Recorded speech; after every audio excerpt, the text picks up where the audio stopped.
And now for our final tech talk of the evening, we're going to have Bonnie from the Applied Behavioral Sciences team talk to us about a methodology called mediation modeling.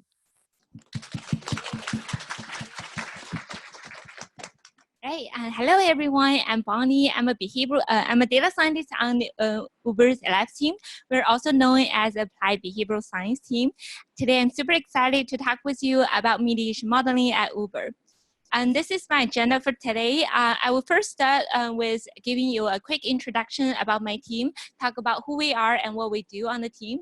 And then I'll move on to our main topic today, mediation modeling, talking about the conceptual frameworks, as well as give you some of the use cases and walk you through a concrete application example.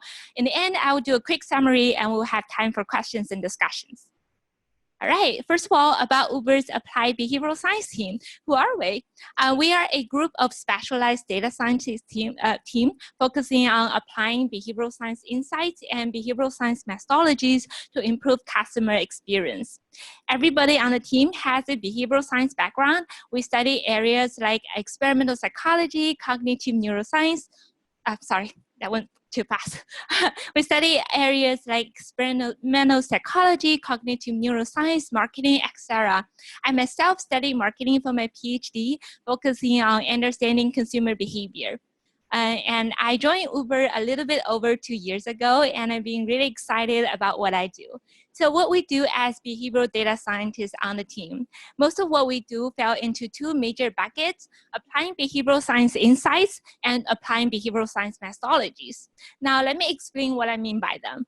First of all, behavioral science insights. Behavioral science is a study about how people think and behave. Researchers in behavioral science area have spent decades researching and trying to understand how people behave and why they behave the way they do. Things like how do people set expectations and how they process information, or how people make decisions. And by leveraging behavioral science insights, we can better understand and predict our customer behaviors. It can help us answer questions like, what can we do to improve our customer satisfaction? Now, what about behavioral science methodologies? By that, I mean these are the statistical approaches or modeling techniques that are used in behavioral science research to understand human behaviors, but are relatively new to the industry application. However, we see a great opportunities and values for bringing these methodologies to the industry application because it is particularly useful when it comes to dealing with real-world complexities or human-to-human, human-to-technology interactions. So questions that can get answered using behavioral science methodology could be, how do we quantify the business impact of increasing customer satisfaction? My main topic today, mediation modeling, is an example of behavioral science methodologies that we have applied at Uber.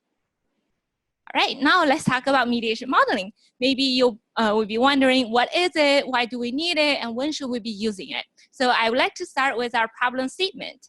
So the key difference between a standard approach such as regression and mediation modeling is really about knowing whether versus understanding why. As data scientists, we run lots of experiments, constantly testing whether one variable would influence the other.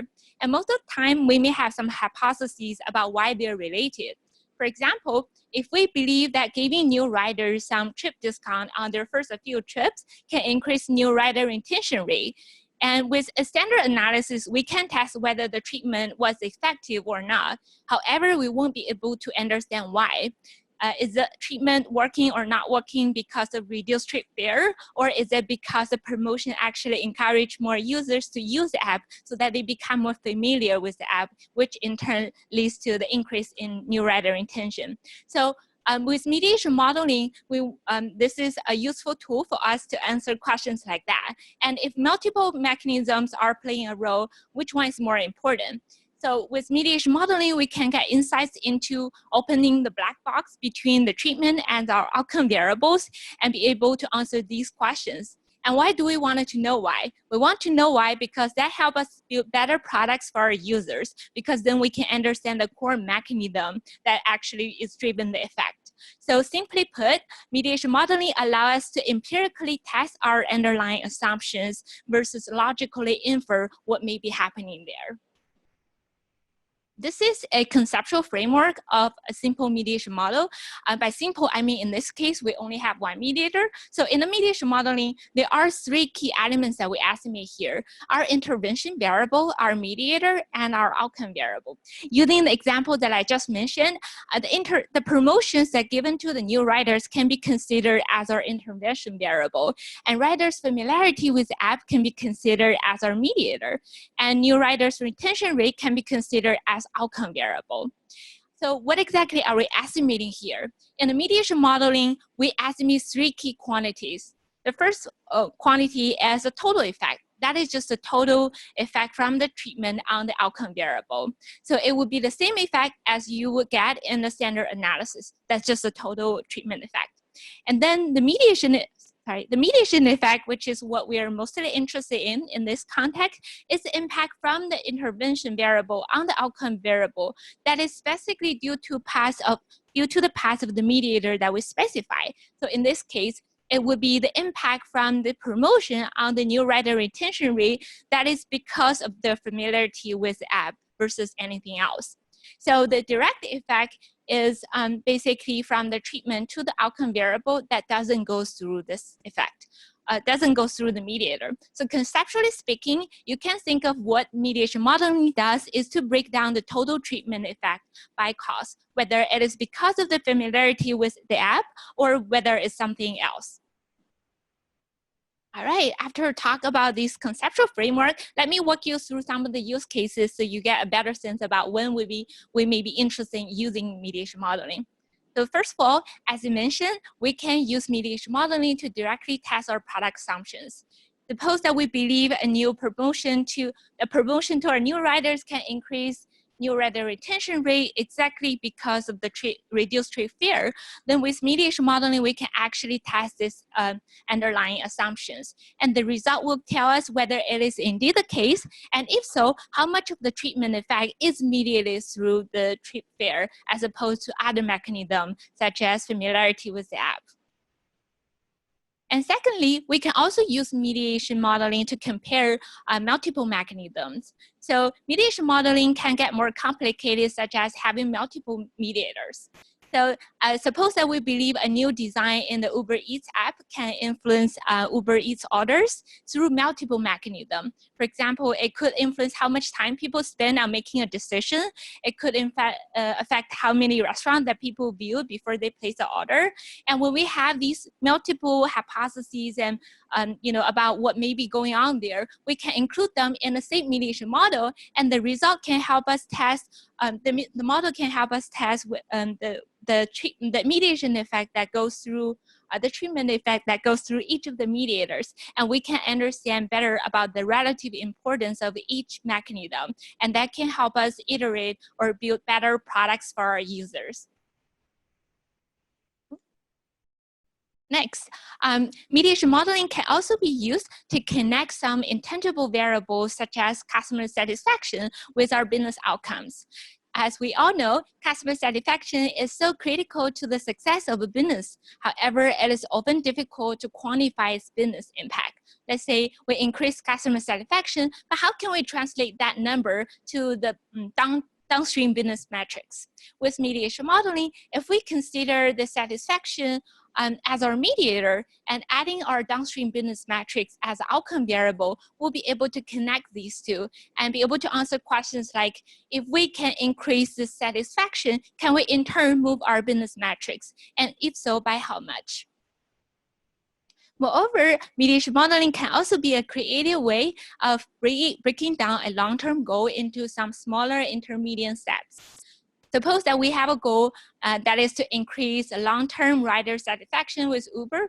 With a goal like that, it's hard to think about how we are going to associate this long-term goal to our day-to-day work and what we should be focusing on in the short term and long mid-term that can get us there. However, if we have previously identified an important mediator behind this long-term goal, then we can use that mediator as our short-term KPI. Okay, now let me walk you through a concrete application example. In a previous experiment, we found that adding a graph showing driver partners' weekly earnings significantly improve how well they understand their earnings information. And taking that experiment, we want to add one more step. We wanted to understand if we can improve how well drivers understand their earning information, can we then in turn reduce earnings-related support tickets? So that's the background for the analysis. So to answer these questions, we feed a mediation model and using the earnings graph as our intervention variable and earnings understanding as our mediator and earnings related support tickets as our outcome variable. Now the earnings understanding was measured using a survey asking drivers how well do you understand your earnings information on a 5-point scale.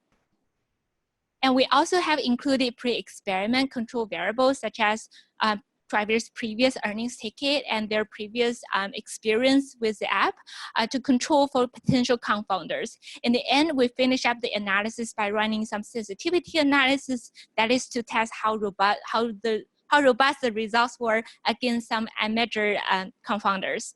And the result shows that earnings understanding is indeed a very important mediator behind the earnings-related support tickets, and it accounted for about 20% of the treatment effect.